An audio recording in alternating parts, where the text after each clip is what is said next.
अस्सलाम वालेकुम दोस्तों, मैं हूं आपका अपना इरफान अहमद हस्ब मामूल सिंधी नज़्म उर्दू तर्जुमे के साथ आपके लिए लाया हूं। आज आसिफ निगारिश बदिन के बहुत खूबसूरत शायर, उसकी एक सिंधी नज़्म है जो उर्दू तर्जुमों के साथ आपकी नज़र करूंगा। खुद शनासी नज़्म का उन्वान है।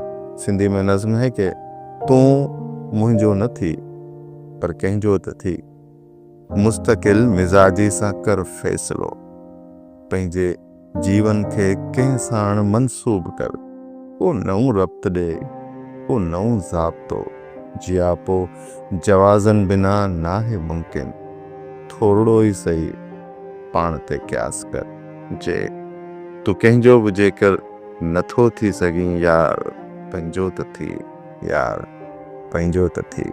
इसी नज़्म का उर्दू तर्जुमा आपकी समाअत की नज़र के तू मेरा न बन पर किसी का तो बन, मुस्तकिल मिजाजी से कर फैसला, अपना जीवन किसी से तो मंसूब कर, नया रब्त दो कुछ नया ज़ाब्ता, जवाज़ों बिना जिंदगानी बिताना नहीं है ये मुमकिन, थोड़ा सा ही सही खुद पे कर लो रहम, बन नहीं जो तू सकता किसी का अगर, यार अपना तो बन, यार अपना तो बन।